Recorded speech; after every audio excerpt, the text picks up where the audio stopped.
Ravens Vail is a dark fantasy horror anthology podcast that may contain explicit language and thematic elements not suitable for all audiences. Listener discretion is advised. Welcome to Ravens Vail, a dark fantasy horror anthology podcast set in the shadowy world of the Deep South, a convergent reality situated around what most of humanity has accepted as reality. Obscured from human eyes, Ravens Vail is a mystical sanctuary intended to preserve the existence of its immortal inhabitants. The Macquarie, commonly referred to as witches, have been hunted since before written history. The witches of the Highlands fled persecution to a new land that would come to be known as Appalachia. In these parts, you should always be leery of the things that scare witches. The veil is thin tonight, family. Let's see what darkness lies beyond.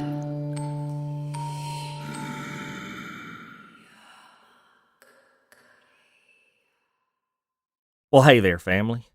We're delighted to see you've come back for a little visit. We appreciate each and every one of you.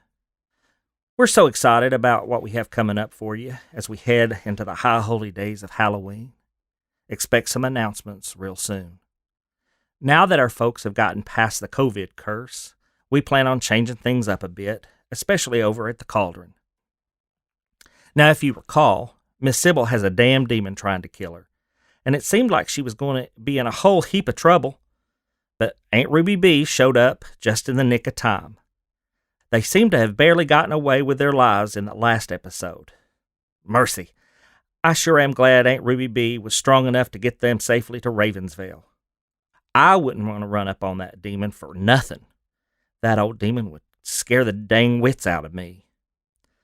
Now, I think Miss Sibyl might be in for one hell of a surprise this go-round. But I'm sure thinking that Aunt Ruby Bea might be going to set things straight. It's no telling what winds up happening. So settle down now, family, and listen up. Sibyl was on the verge of panic. She thought, what in God's good heavens has happened? One minute she was in the house, and the next thing she knew, she was somewhere she had never been before. She looked around the large room. She had never seen anything like it. And Aunt Ruby Bea acted like it was all just normal, just okay. Sibyl didn't know what to say. And what more, she didn't know what to do, or I guess, what not to do. The room was spinning, and she felt like she was going to puke. Aunt Ruby Bea had said butterflies. But Sibyl felt like a small herd of stomping hogs were running loose in her belly. But Sibyl was an Ashford, and Ashfords don't stay down. So it didn't take her long for her to pull herself together and get her bearings. How in the world did we get here? Sibyl thought. Her belly was settling down now, and she started to look around. None of this made any sense. She had never really seen a room like this. It was so big. The floors and walls were all dark marble, and the slightest sound echoed like yelling off the hill over at her granny's house. There was a big square in the middle of the room that looked like it had water in it. There were no windows, only a single arch on the far left end of the space that might have been some kind of weird door, but she couldn't really tell. She looked over at Aunt Ruby Bea with tears in her eyes and began to ramble out a bunch of questions so fast that even Aunt Ruby Bea couldn't keep up. What's going on? How did we get here? What did you do to us? What in the hell is this place? Where are we? She screamed, not giving Aunt Ruby Bea a chance to get a word in edgewise. All the while, Aunt Ruby Bea stood patiently, shaking her head and kindly waiting for Sibyl to simmer down and give her time to explain. Sibyl, you said you trusted me, right? She asked. Sibyl nodded her head yes. Well, sweetie, this is going to be a hard story to hear. And it's a darn shame you'll be hearing it this way. I'm so sorry. I had hoped we would have more time, but it didn't seem like time is our friend just this minute. We had hoped it would be a few more years, and certainly under much different circumstances. But here we are. She paused to make sure Sibyl was keeping up with her. Sibyl hung on every word, her eyes pleading for something that would make sense. So, well, I don't know how to say this. I promised your mom I would take care of you, and I have done my best. The first thing you gotta know is, well, our family is a little different, honey. We've been around a long time. Longer than you can imagine right now. Well, I suppose I just need to come out with it. You're a witch, Sibyl. I mean, we are witches. More technically, we're McCory. Sibyl looked at Aunt Ruby Bea like she was a three-headed dog, but Aunt Ruby Bea, with her loving and kind way, just took it in stride and said, Yes, sweetie, I know. It's hard to believe. But I feel like you always knew there was something different about us, deep down in your heart, didn't you? It was at that moment that Sibyl could see her Aunt Ruby Bea was being serious.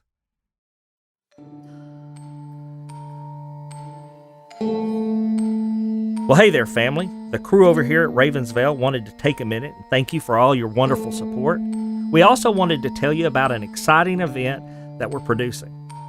We are incredibly proud to announce that on Saturday, October 7th, 2023, we will be hosting the first ever Appalachian Horror Fest. The evening will be filled with spine-tingling tales from some of the best storytellers in the region, as well as some outstanding musical guests. We feel so lucky to be able to host this event in our hometown of Knoxville, Tennessee at Central Cinema, home of the Knoxville Horror Film Festival. The wonderful Natalia Smith will be headlining the festival, and the event will be held from 6 p.m. until 10 p.m. Admissions will be $25 for advance tickets and $30 at the door. Our featured musician includes Knoxville local Locke Brown, South Carolina's own Jack Greer, and Cody Blackwell. Our storytellers will entertain you with tales from around the world and close to home. Gather up your friends, turn off your cell phone, and spend an evening relaxing with us, listening to the spooky stories from world-class storytellers. Just so you know, seats are limited, so get your tickets early. Regrettably, the content of our evening of blood-curdling storytelling may include explicit language and thematic elements not suitable for all audiences. For those attending, discretion is advised. Only individuals 18 years of age and older may attend this event. People have told scary stories since the beginning of time, and the staff and family here at Ravens Vail Podcast have prioritized keeping that tradition alive by providing a platform for storytellers to spin their tales. So, family, to learn more about this special event, head over to ravensvail.com and click Horror Fest on the menu bar. On behalf of the entire Ravens Vail family, we can't wait to see you there.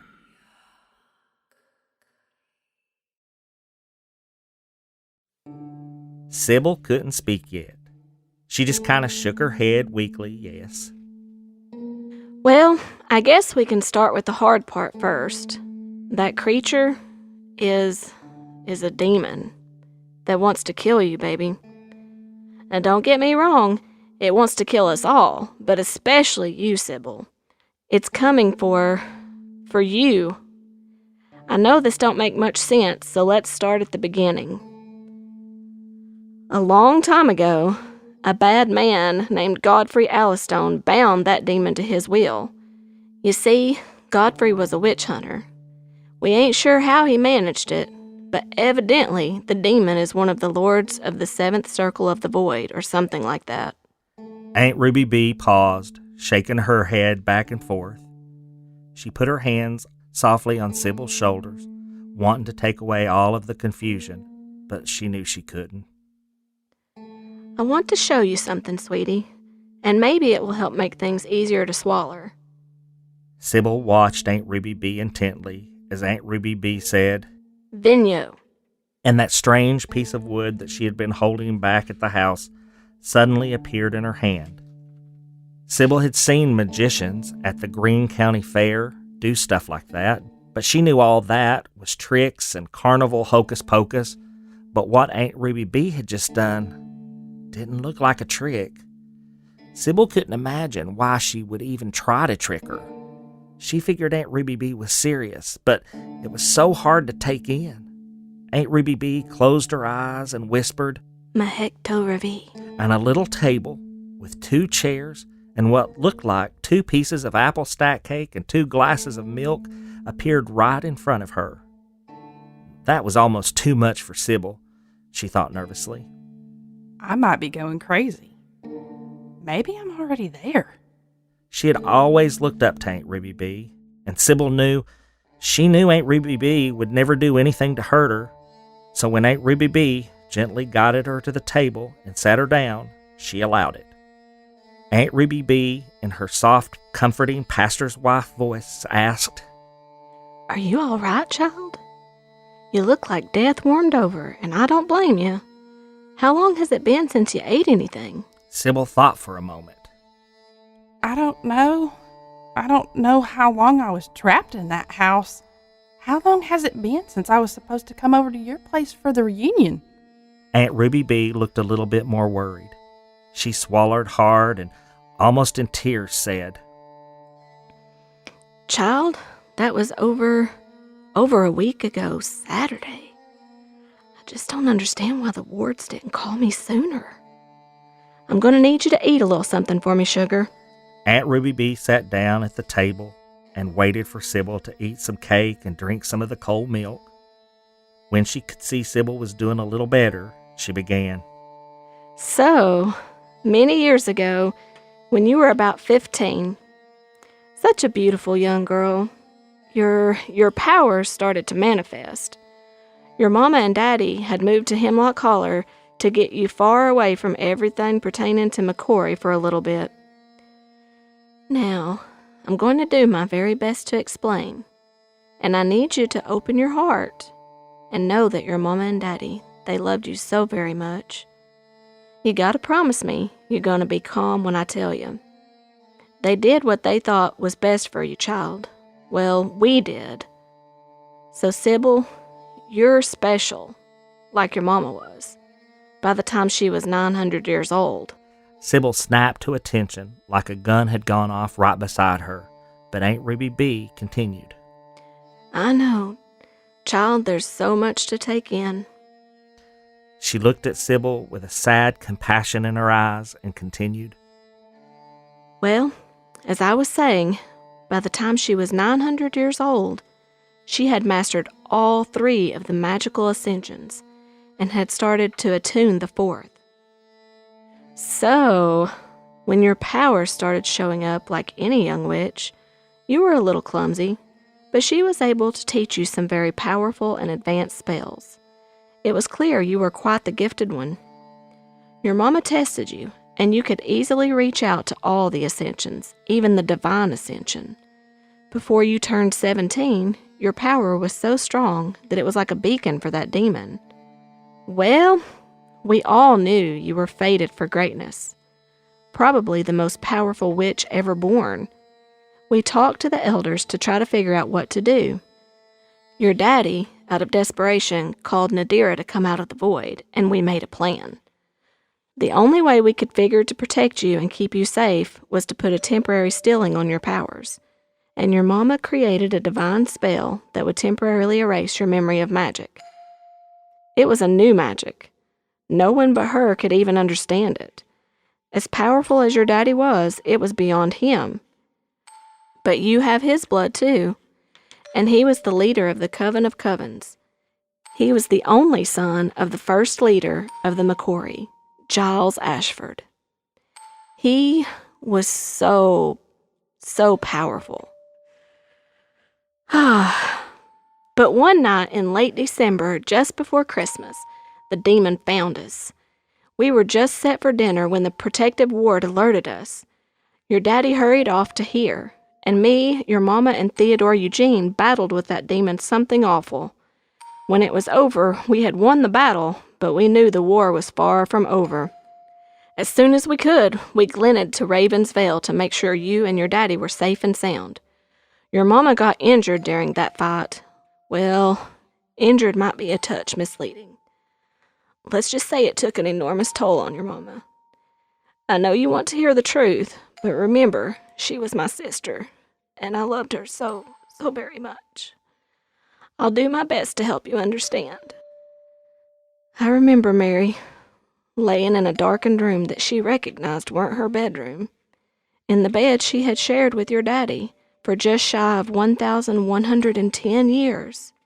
Palmer, your daddy, had brought their bed to Ravens Vail to offer her some amount of comfort. Regardless of what he or any of us did for her, there was no comfort for her. Weakened almost to the point of death, this curse, or whatever it was, had hit her without warning. As a McCory, she was immortal, but somehow this thing was slowly killing her. During her life, Mary had gained powerful magic. At a very young age, she had mastered her native moon magic, and as time passed, she showed a tremendous and unexpected aptitude for earth and sun magic. She had even learnt to wield some DeVan magic, a blessing only a few people in history had ever gained. Whatever this was, it seemed to get stronger as Mary weakened. Every time Mary used her magic now, the curse would grow in strength. As her strength waned, she became racked with constant pain. As a healer and a protector, I was able to ease her pain for a little while, until her mind started to become clouded and confused. Every McCory knows that an insane witch has to be dealt with swiftly, lest they destroy everyone and everything around them. Mary's thoughts grew so scattered that she couldn't form sentences. During her few moments of clarity, she begged us, made us swear an oath to protect you. Aunt Ruby Bea stared off into space for a long while. Then she cleared her throat and said, Oh my, I haven't thought about all that in a very long time. Anyway, Nadira had insisted that your daddy leave Hemlock Holler for good and go live at Ravens Vail. And you, being 17, well, we kept you back in the holler with memories of losing your mama and daddy on a trip to my house. We made sure you had a home and plenty of money. We put protections on the whole town, especially your house and the school. That house in the woods, that was your home your whole life until the demon came. Your daddy even convened the entire Coven of Covens, all 169 of them, to cast the stoutest protection wards anyone had ever seen. And we imbued them with a consciousness formed from our memories of your mama. We made it into a safe house to protect you if anything went wrong. I'm not sure why it all happened when it did, but I suspect your memory spell started to fail, triggering the house to glint you directly to her. Sibyl stared at the last bite of apple stack cake on her plate. She was exhausted. She couldn't think, and her body hurt. But she somehow knew she was safe for now.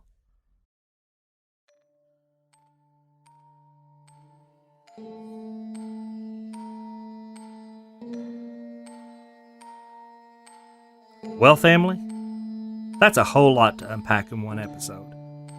I think Sibyl needs a good night's sleep, or 10. Be assured, it sounds like Aunt Ruby Bea has it all under control. If you like what you've heard in this episode, make sure you tune in to our next episode and see what's happening with Miss Sibyl and Aunt Ruby Bea.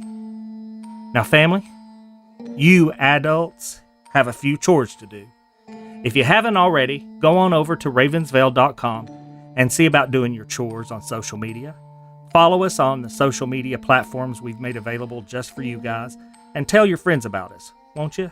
And don't forget to check out the Appalachian Horror Fest. So until next time, family, see you soon. From everyone at the Ravens Vail crew, Happy Thanksgiving! Ravens Vail is a production of Small Raven Media. Today's story was written and narrated by Ed Bolden-Greer. The voice of Sibyl was performed by Kristen Newby. The voice of Aunt Ruby Bea was performed by Lena Perkins. Vocal effects for Vrock Crossel was performed by Jeryd Bolden-Greer. Audio engineering and sound design by Nick DeVan at Nicky D Sound.